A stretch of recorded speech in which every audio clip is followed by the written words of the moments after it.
Hello दोस्तों, NCERT M point में आपका स्वागत है। और आज हम बात करेंगे क्लास 12 के फिजिक्स के मोस्ट इम्पोर्टेंट क्वेश्चन के बारे में, जो कि आपके बोर्ड एग्जाम के लिए बहुत ज़्यादा इम्पोर्टेंट होने वाले हैं। इससे पहली वीडियो में भी मैंने कुछ क्वेश्चन जो कराए हैं वो सभी क्वेश्चन इम्पोर्टेंट है।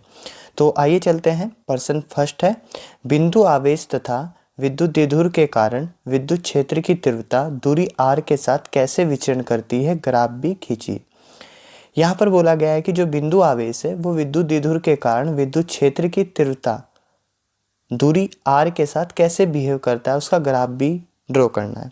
अपने को पता है बिंदु आवेश के कारण, सपोज ये कोई क्यू आवेश है ना, बिंदु आवेश है प्लस क्यू, और इससे r दूरी पर एक बिंदु P है ना, बिंदु P है, और अपन को इस बिंदु P पर विद्युत क्षेत्र ज्ञात करना है। तो क्या आएगी बिंदु आवेश के कारण बिंदु P पर विद्युत क्षेत्र की तीव्रता E equal 1/4πε0 into Q by R square. तो हम सीधा यहाँ से बोल सकते हैं कि जो विद्युत क्षेत्र की तीव्रता बिंदु आवेश के कारण है वो दूरी r के वर्ग के व्युत्क्रमानुपाती होती है। और विद्युत द्विध्रुव के कारण यहाँ पर माइनस क्यू आवेश है और यहाँ पर प्लस क्यू आवेश है, अपने पास ये प्लस क्यू आवेश है ना, और एक बीच में मध्य बिंदु O है। ठीक है, टोटल दूरी कितनी होती है द्विध्रुव की, 2L, जो कि न्यूनतम दूरी होती है ना। और विद्युत द्विध्रुव के कारण विद्युत क्षेत्र की तीव्रता अक्षीय और निरक्षीय स्थिति दोनों में ज्ञात होती है, और दोनों में आपको पता है अक्षीय स्थिति में 1/4πε0 इंटू 2p/r³ होता है, और निरक्षीय स्थिति में ये अक्षीय है और ये निरक्षीय है ना। तो निरक्षीय में होता है 1/4πε0 इंटू p/r³। तो इन दोनों केस से अपने को ये पता लगा कि विद्युत क्षेत्र की तीव्रता दूरी r के घन के व्युत्क्रमानुपाती होती है। ठीक है, अब अपने को दोनों के बीच में क्या करना है, ग्राफ ड्रॉ करना है। तो ये हमने लिख दिया है ना। तो आप कैसे लिखोगे एग्जाम में, बिंदु आवेश के कारण विद्युत क्षेत्र की तीव्रता दूरी r के वर्ग के व्युत्क्रमानुपाती होती है, देन ये लिखना है आपको। ठीक है, नेक्स्ट केस में क्या लिखना है, विद्युत द्विध्रुव के कारण विद्युत क्षेत्र की तीव्रता दूरी r के घन के व्युत्क्रमानुपाती होती है, सेकंड केस में ये लिखना है। अब अपने को क्या करना है, ग्राफ ड्रॉ करना है। ओके, तो y एक्स पर हम सपोज कर लेते हैं कि अपने पास विद्युत क्षेत्र E है ना, और x एक्स में अपने पास दूरी है। ठीक है, ओके, यहाँ से ये जो मैं ग्राफ ड्रॉ कर रहा हूँ, ये ग्राफ आपका विद्युत बिंदु आवेश के कारण है, बिंदु आवेश के कारण। ठीक है, और जो ग्राफ मैं अब ड्रॉ करने वाला हूँ, ये ग्राफ आपका विद्युत द्विध्रुव के कारण है। ये ग्राफ आपका विद्युत द्विध्रुव के कारण है। ठीक है, ऐसे या एक ठोस धातु की गेंद एक समान विद्युत क्षेत्र में रखी गई है। ठीक है, A, B, C व D में से कौन सी क्षेत्र रेखा सही खींची गई है तथा क्यों। यहाँ पर आपको एक ठोस गेंद, धातु की ठोस गेंद दिखाई दे रही है फोटो में, जो कि एक समान विद्युत क्षेत्र में रखी गई है। A, B, C व D में कौन सी क्षेत्र रेखा सही खींची गई है। यहाँ पर जो D रेखा है वो बिल्कुल एग्जैक्ट सही खींची गई है। ठीक है, क्योंकि अपने को अच्छे से पता है कि विद्युत बल रेखाएं अर्थात विद्युत क्षेत्र रेखाएं धात्विक या धातु चालक के भीतर प्रवेश नहीं करती, बल्कि चालक की सतह के लंबवत होती है। तो ऑप्शन जो हम बताएंगे यहाँ पर वो क्या है, आंसर आपका डी रेखा, डी रेखा सही खींची गई है, खींची गई है।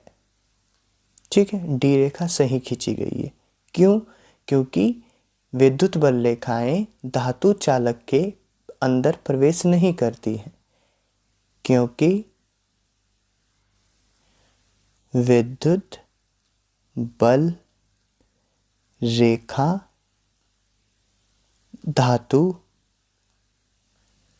चालक के अंदर प्रवेश नहीं करती है,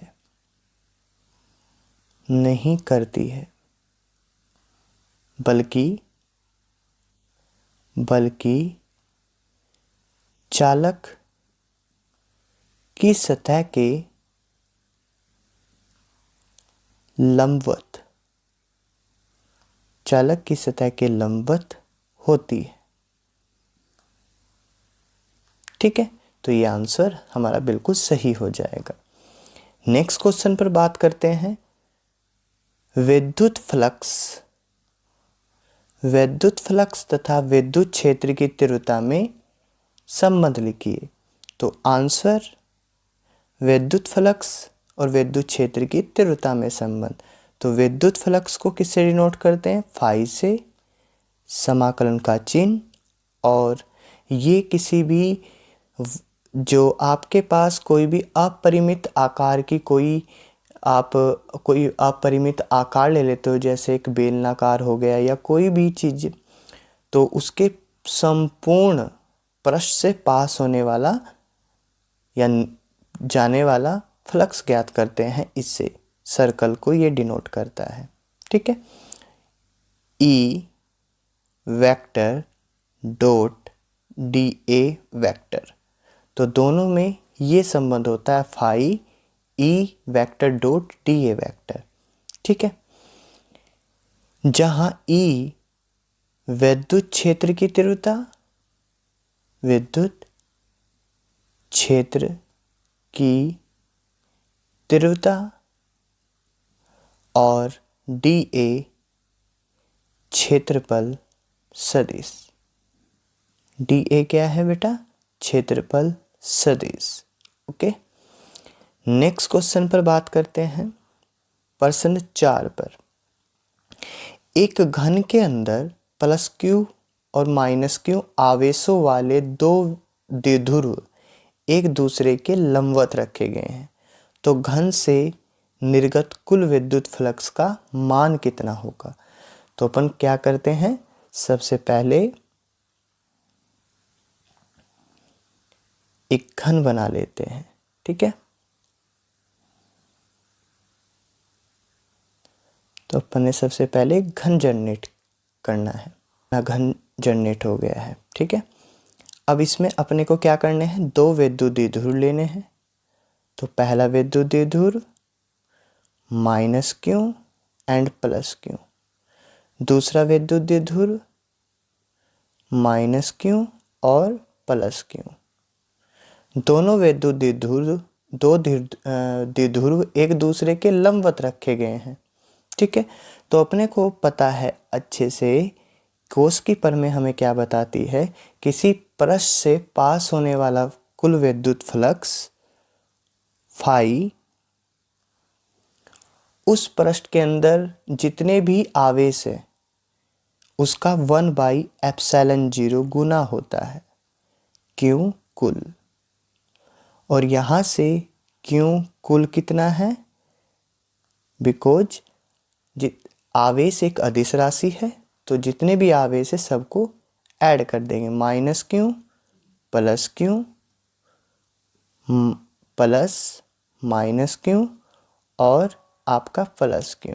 ठीक है, माइनस क्यू से प्लस क्यू और माइनस क्यू से ये प्लस क्यू, तो कुल आवेश कितना हो गया? 0। तो फाई बराबर 1/ε0 गुणा 0